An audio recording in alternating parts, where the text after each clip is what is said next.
Subscribe કરો સ્વામિનારાયણ ચરિત્ર YouTube ચેનલને અને બેલ આઇકનને દબાવો લેટેસ્ટ વિડીયોની નોટિફિકેશન સૌથી પહેલા મેળવવા માટે. જય સ્વામિનારાયણ બધાને, જય શ્રી કૃષ્ણ.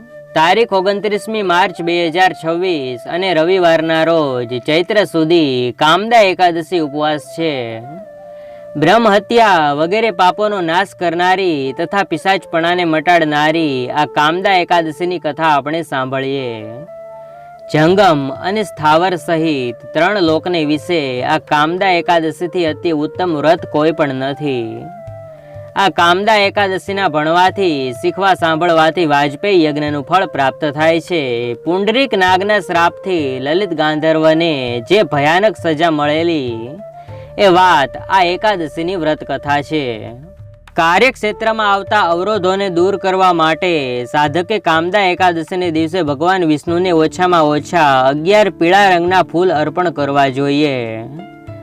આ દિવસે પૂજા માટેનો શુભ સમય સવારે 6 વાગ્યાથી 7:30 વાગ્યા સુધીનો રહેશે. બીજી બધી માહિતી આપણે આ વિડીયોમાં સાંભળીશું. તો હવે આપણે એકાદશીની વ્રત કથામાં પ્રવેશ કરીએ. આપને આ વિડીયો પસંદ આવે તો લાઈક બટન જરૂર દબાવજો. સૂત બોલ્યા, હે બ્રાહ્મણ, દેવકી વસુદેવના પુત્ર હરિ શ્રી કૃષ્ણને નમસ્કાર કરીને કહું છું કે મહાત્મા શ્રી કૃષ્ણે યુધિષ્ઠિર માટે પાપોનો નાશ કરનારા જે 18 પુરાણોથી વિભાગ કરી 24 સંખ્યાવાળા નાના પ્રકારના આખ્યાનવાળા નાના પ્રકારના પાપને ટાળનારા એકાદશીના મહાત્મય કયા છે તેઓને હું કહું છું, તે સાવધાન થઈને સાંભળો. યુધિષ્ઠિર રાજા પૂછે છે, હે વસુદેવના પુત્ર શ્રી કૃષ્ણ, તમને હું નમસ્કાર કરીને પૂછું છું કે ચૈત્ર મહિનાના શુક્લ પક્ષની વિશે કયા નામની એકાદશી થાય છે તે મારી આગળ કહો. શ્રી કૃષ્ણ બોલ્યા કે હે યુધિષ્ઠિર રાજા, પૂર્વે દિલીપ રાજાને પૂછવાથી વશિષ્ઠ મુનિએ ચૈત્ર મહિનાના શુક્લ પક્ષની એકાદશીની જે કથા કહી હતી તે પૂર્વની બનેલી એક કથા તમે એક મનવાળા થઈને અર્થાત એક ચિત્તથી સાંભળો. દિલીપ રાજા પૂછે છે, હે ભગવાન વશિષ્ઠ મુનિ, ચૈત્ર માસના શુક્લ પક્ષની વિશે કયા નામની એકાદશી થાય છે તે હું સાંભળવા ઈચ્છું છું, માટે પ્રસન્ન થઈને કહો. વશિષ્ઠ બોલ્યા કે હે રાજાઓમાં શ્રેષ્ઠ એવા દિલીપ રાજા, તમે ઘણું સારું પૂછ્યું છે, તેથી તમારી આગળ એ વિશે હું કહું છું તે સાંભળો. ચૈત્ર માસના શુક્લ પક્ષને વિશે અતિ પુણ્યકારી તથા પાપરૂપી લાકડાને બાળવાના દાવાનળ રૂપ કામદા નામે પ્રસિદ્ધ એકાદશી છે. હે દિલીપ રાજા, પાપને હરનારી તથા પુત્રને દેનારી એકાદશીની કથા કહું છું તે સાંભળો.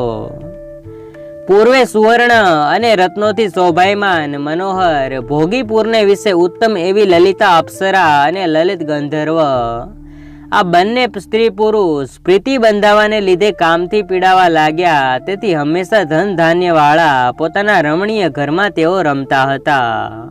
તો પણ લલિતાના હૃદયમાં હંમેશા પોતાનો પતિ વસતો હતો, અર્થાત હંમેશા તે પોતાના પતિનું જ ધ્યાન ધરતી હતી, અને તે લલિતના હૃદયમાં હંમેશા પોતાની સ્ત્રી વસતી હતી, અર્થાત હંમેશા તે પોતાની સ્ત્રીનું જ ધ્યાન ધરતો હતો. એક દિવસ પુંડરીક વગેરે સર્પો સભાની અંદર ક્રીડા કરતા કરતા બેઠા હતા. એવામાં લલિત ગંધર્વ પોતાની પ્રિયા વગર ગીત ગાતો હતો. એવામાં લલિતા સાંભળી આવવાથી ગીત ગાવામાં તેની જીભ અટકી ગઈ.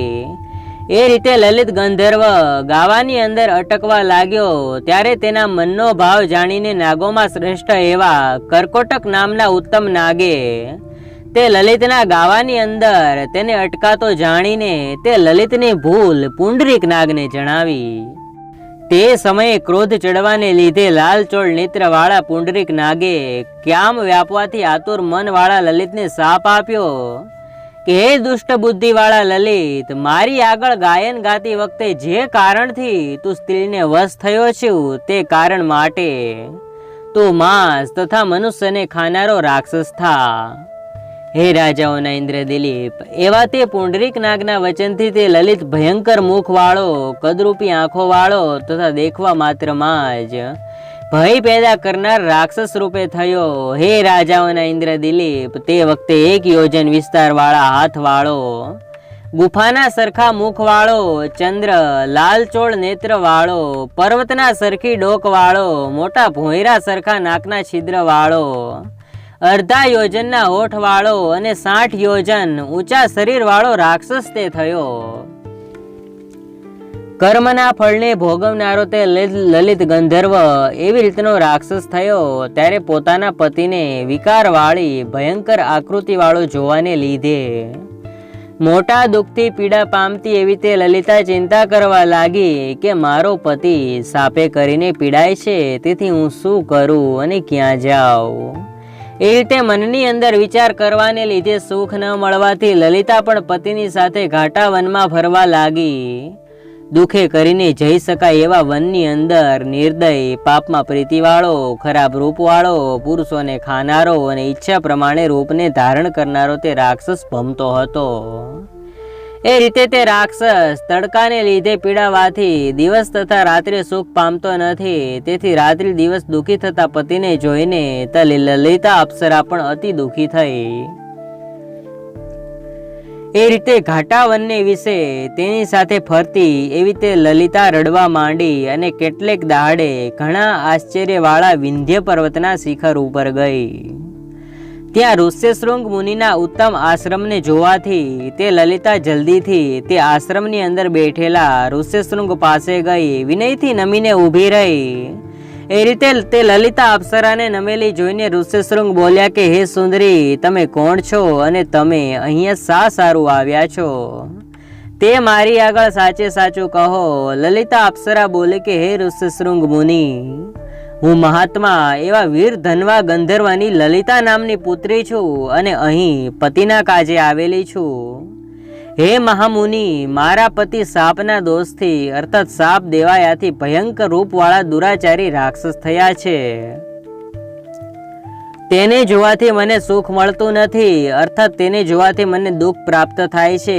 તેથી હે બ્રાહ્મણ, તમે હમણાં મને એવું પ્રાયશ્ચિત બતાવો કે જે પ્રાયશ્ચિત કરવાના પુણ્યને લીધે મારો પતિ રાક્ષસપણાથી છૂટે. ઋષિશૃંગ ઋષિ બોલ્યા કે હે કેળના સરખા સાથળ વાળી, હાલમાં ચૈત્ર માસના શુક્લ પક્ષને વિશે કામદા એવે નામે પ્રસિદ્ધ એકાદશી આવે છે, જે કરવાથી નરોની કામના તરત પૂર્ણ થાય છે. હે કલ્યાણી, મેં કહ્યું એવું તે વ્રત વિધિપૂર્વક કરીને તે વ્રતનું જે પુણ્ય થાય તે તું તારા પતિને દે. જેવું તું પુણ્ય આપીશ કે તરત સાપનો દોષ મટી જશે, અર્થાત તારો પતિ ગંધર્વ થશે. એવી રીતનું ઋષ્યશૃંગ મુનિનું વચન સાંભળી તે લલિતા અપ્સરા અત્યંત આનંદ પામી. હે દિલીપ રાજા, એકાદશીનો ઉપવાસ કરીને તે એકાદશીને દિવસે બ્રાહ્મણની સમીપમાં વિષ્ણુની આગળ ઊભી રહી તથા પોતાના પતિને સાપમાંથી મુક્ત કરવા માટે આ પ્રમાણે વચન બોલી કે મેં કામદા એકાદશીના ઉપવાસ રૂપી જે વ્રત કર્યું છે તે વ્રતના પુણ્યના પ્રભાવથી અમારા પતિ લલિતનું પિશાચપણું જાવો. આવા લલિતાના વચનથી ક્ષણની અંદર રાક્ષસ રૂપ થઈ ગયેલો જે લલિત ગંધર્વ તે પાપનો નાશ થવાને લીધે લલિતા સાથે સુંદર દેહને ધારણ કરનારો થયો. એ રીતે કામદા એકાદશીના પ્રભાવથી રાક્ષસપણું જેને ગંધર્વપણાને પામ્યો અને સોનાના તથા રત્નોના આભૂષણો પહેરેલો તે લલિત ગંધર્વ લલિતા અપ્સરાની સાથે રમવા લાગ્યો. ત્યાર પછી વિમાનમાં બેઠેલા તે સ્ત્રી પુરુષ કામદા એકાદશીના પ્રભાવથી પહેલાથી પણ અધિક રૂપવાળા દેખાવા લાગ્યા. આ રીતે આ કામદા એકાદશીનું ફળ જાણીને હે નરપતિઓમાં શ્રેષ્ઠ દિલીપ રાજા, આ કામદા એકાદશી પ્રયત્નથી કરવી મેં લોકોના હિતને અર્થે બ્રહ્મ હત્યા વગેરે પાપોનો નાશ કરનારી તથા પિશાચપણાને મટાડનારી આ કામદા એકાદશી તમારી આગળ કહી. જંગમ અન્ય સ્થાવર સહિત 3 લોકને વિશે કામદા એકાદશીથી અતિ ઉત્તમ વ્રત કોઈ પણ નથી. આ કામદા એકાદશીના ભણવાથી શીખવા સાંભળવાથી વાજપેયી યજ્ઞનું ફળ પ્રાપ્ત થાય છે. આ પ્રમાણે શ્રી વરાહ પુરાણને વિશે ચૈત્ર મહિનાના શુક્લ પક્ષની કામદા નામની એકાદશીનું મહાત્મય કહેલું છે. હિન્દુ પંચાગ મુજબ ચૈત્ર મહિનાના શુક્લ પક્ષની એકાદશી તિથિનો પ્રારંભ 28 માર્ચે સવારે 8:45 વાગે થશે. તેનું સમાપન 29 માર્ચે સવારે 7:46 વાગે થશે.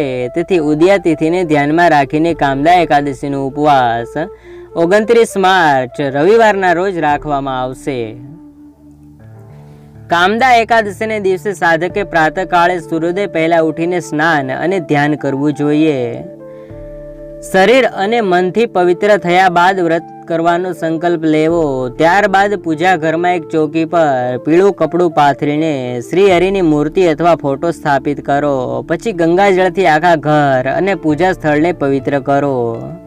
ત્યારબાદ ભગવાન વિષ્ણુને ચંદન, પુષ્પ, ફળ, ધૂપ, દીપ, મીઠાઈ, પંચામૃત વગેરે અર્પણ કરો. કામદા એકાદશીની વ્રત કથા વાંચો અથવા સાંભળો અને અંતે આરતી જરૂર કરો.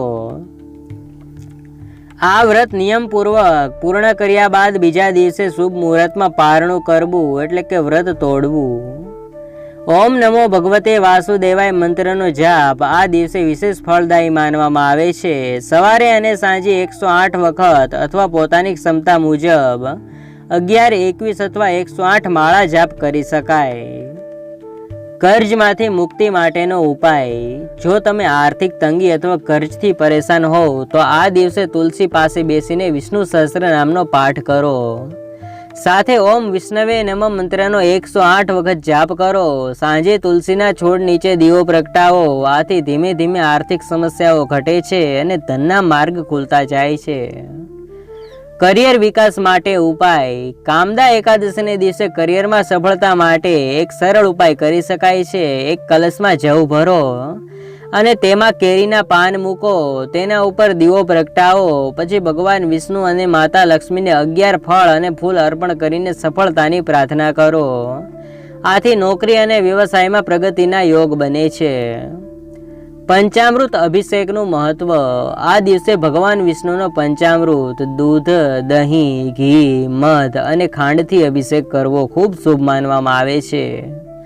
આથી ભગવાન પ્રસન્ન થાય છે અને તમારી સમસ્યાઓ દૂર કરવામાં મદદ કરે છે. વિશેષ ભોગ શું ચડાવવો? પૂજા દરમિયાન ભગવાન શ્રી હરિને 11 કેળા, 11 લાડુ અને લાલ ફૂલ અર્પણ કરો. તે સિવાય તાંબાના પાત્રમાં પાણી, ગંગાજળ અને 11 લાલ મરચાના બીજ નાખીને સૂર્યદેવને અર્ઘ આપો. આથી આત્મવિશ્વાસ વધે છે અને આર્થિક સ્થિતિમાં સુધારો થાય છે. પારણનો સમય. આ વ્રતનું પારણ બીજા દિવસે 30 માર્ચ સોમવાર સવારે 6:14 થી 7:09 વચ્ચે કરવું શ્રેષ્ઠ છે. આ સમયે દ્વાદશી તિથિમાં આવે છે જે વ્રતની પૂર્ણતા માટે આવશ્યક છે. એ સાથે જય શ્રી કૃષ્ણ. તમને આ વિડીયો પસંદ આવ્યો હોય તો લાઈક કરજો, બીજા ભક્તોને શેર કરજો અને તમે આ ચેનલ પર પહેલી વખત આવ્યા હોય તો આ ચેનલને સબસ્ક્રાઈબ કરી બેલ આઇકન જરૂર દબાવજો.